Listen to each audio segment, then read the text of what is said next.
Hola amigos, ¿cuántas veces al visitar una iglesia en el centro histórico de Lima o en alguna parte del Perú, hemos visto que tiene una serie de características que la hace común con otros edificios similares?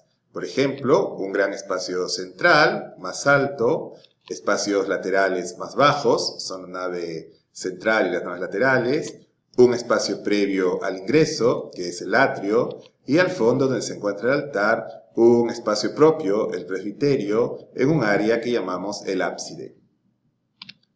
¿De dónde nace este tipo de edificaciones? ¿Cuáles han sido las primeras iglesias? Eso es lo que veremos el día de hoy en tu programa Via Pulcritudinis. Los primeros cristianos celebraban la Eucaristía en las casas romanas normales. Durante los primeros siglos celebraban lo que se ha dado a llamar la fracción del pan, en donde las pequeñas comunidades se encontraban generalmente en el comedor de las casas, lo que se llamaba el triclinium.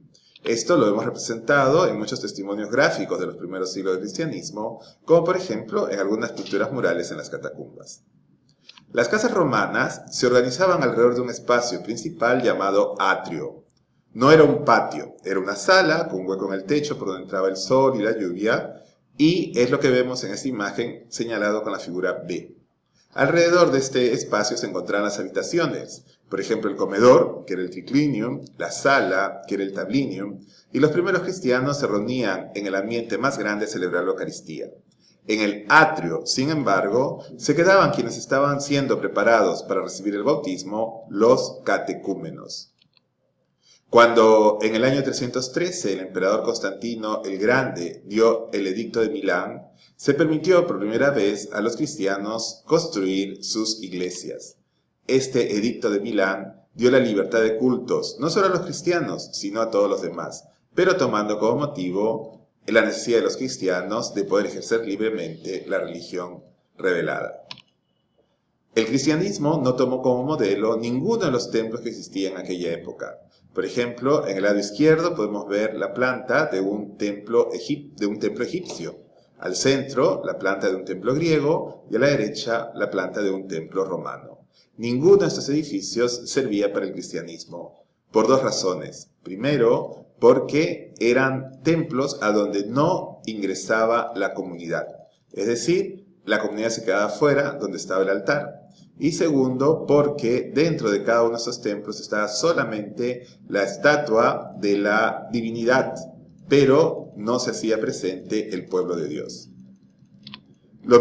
Algo similar, digamos, sucedía en el templo de Jerusalén. El pueblo se quedaba en la parte exterior y al Sancta Sanctorum solamente podía entrar el sacerdote una vez al año. El cristianismo, en cambio, requería un lugar donde toda la comunidad pudiera celebrar la fracción del pan, porque Cristo está presente allí donde dos o más se reúnen en su nombre. Es así como el cristianismo tomó como modelo un tipo de edificios que ya existía en la antigua Roma. Se llamaban las basílicas. Y estas basílicas eran unas especies de centros comerciales. Eran en realidad edificios dedicados al comercio y la administración de justicia y se encontraban en distintas partes de la ciudad. Como podemos ver en esta imagen, tenían un gran espacio central, mucho más alto, cubierto con un techo plano, y a los lados lo que llamamos las naves, separadas por las columnas. Esta es la planta de nuestros edificios. Se trata de una edificación longitudinal, en cuyos extremos del eje longitudinal se encuentran los ábsides. Ábside es ese espacio semicircular cubierto con semicúpula, y alrededor del espacio central, que era el espacio más alto, se encuentran las naves laterales separadas por columnas. Este fue el modelo que usaron los primeros cristianos para construir las primeras iglesias.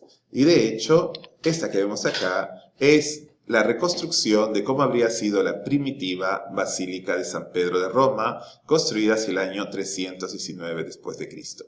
Tiene dos partes claramente definidas. La parte exterior, como pueden ver, es un gran atrio rodeado de pórticos a los lados. Esto es una herencia de las casas romanas. Y luego viene el edificio propiamente dicho, que está tomado de las basílicas romanas. Este es el esquema de cómo eran las primeras basílicas paleocristianas. La primera de todas fue la Basílica de San Juan de Letrán, construida en el año 313 después de Cristo, y que es considerada la Mater et Caput Omnium Ecclesiorum Urbi et Orbi, es decir, madre y cabeza de todas las iglesias de la ciudad, Roma y del mundo.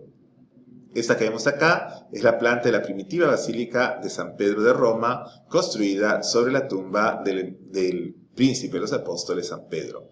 Vemos que tiene un atrio donde se quedaban los no bautizados, los que estaban recibiendo la preparación al bautismo, es decir, los catecúmenos, y luego el espacio central, la nave central, a sus lados las naves laterales, luego un espacio transversal, que no es todavía lo que más adelante será el transepto, y finalmente el ábside, donde estaba la cátedra del obispo. Este es el origen de las iglesias que se han construido a lo largo de los siglos. Acá vemos el espacio interior de la Basílica de San Pablo Extramuros, construida a fines del siglo IV sobre la tumba del apóstol Pablo. Podemos ver que tiene la nave central más alta, las naves laterales separadas por columnas y al fondo el ábside. El modelo para estas iglesias fue la Basílica Civil Romana, que era ese tipo de edificio dedicado al comercio y la administración de justicia. Acá vemos nuevamente la planta ya un poco más evolucionada, al paso de los siglos, de la Basílica de San Pedro de Roma. En primer lugar se ve en el lado izquierdo el atrio y luego la nave central con las naves laterales, dos a cada lado, luego el bema, que es el espacio transversal donde iba la curia, y finalmente el ábside, que es el espacio semicircular cubierto con una semicúpula. Este tipo de planta va a ser muy útil y llena de simbolismo para el cristianismo, ya que ayuda a desarrollar la idea de la peregrinación, de la procesionalidad de la comunidad que se dirige hacia Cristo resucitado. Eso es el corte del plano de la basílica, nos permite ver el espacio central, que remata en un gran arco. Este arco triunfal es un símbolo de la puerta del cielo y divide la parte, digamos, más sagrada de la basílica respecto de la nave donde están los fieles. Acá vemos cómo habría sido la primitiva basílica de San Juan de Letrán, que fue remodelada en el siglo XVIII. Acá vemos el volumen de la actual Basílica de San Pablo Extramuros, construida sobre la tumba del apóstol Pablo fuera de la ciudad de Roma, por eso se llama San Pablo Extramuros. Este es el interior de San Pablo Extramuros, ¿no? Donde se puede ver las características que van a tener las iglesias ya a lo largo de los siglos. Esta es una pequeña iglesita construida sobre la colina del Aventino, siempre en la zona histórica de Roma, muy cerca del Palatino. Es una iglesia dedicada a Santa Sabina del siglo V después de Cristo. Y esta es la Basílica de Santa María Mayor, construida en el siglo V sobre la colina del Esquilino. Tiene todas las características de las primeras iglesias cristianas que se han transmitido hasta nuestros días. Pero lo más interesante es que es un edificio romano donde probablemente el emperador iba a escuchar misa y sigue siendo utilizada con la misma función. ¿Cuántas veces pensamos que hay edificios romanos que ya no funcionan, como por ejemplo el Coliseo? Sin embargo, hay edificios a donde iba el emperador y que siguen funcionando hasta nuestros días, como la Basílica de Santa María Mayor en Roma. Este modelo será aplicado luego a muchas iglesias, incluyendo la Catedral de Lima o tantas iglesias en nuestro centro histórico. Las basílicas evolucionarán luego en la Edad Media, por ejemplo las catedrales románicas como esta que vemos acá, que es Santiago de Compostela, una de las iglesias de peregrinación más importantes del medioevo, o las catedrales góticas, o aún el mismo San Pedro de Roma, seguirán el mismo esquema, que lo veremos, como digo, en nuestras iglesias limeñas y peruanas en general. Un aspecto que quisiera resaltar es que el cristianismo nunca destruye una cultura, sino, como en el caso de la cultura romana, la lleva a su perfección. Cristo lleva al hombre a su perfección y la cultura, siendo una manifestación humana, también es llevada a su perfección por el cristianismo. Y lo que había sido el esquema de unos centros comerciales terminó siendo ampliamente glorificado por el cristianismo para ser el modelo de la casa de Dios. Eso es lo que quería compartir con ustedes en esta oportunidad y nos vemos en nuestro próximo programa de Via Pulcritudinis. Hasta la próxima.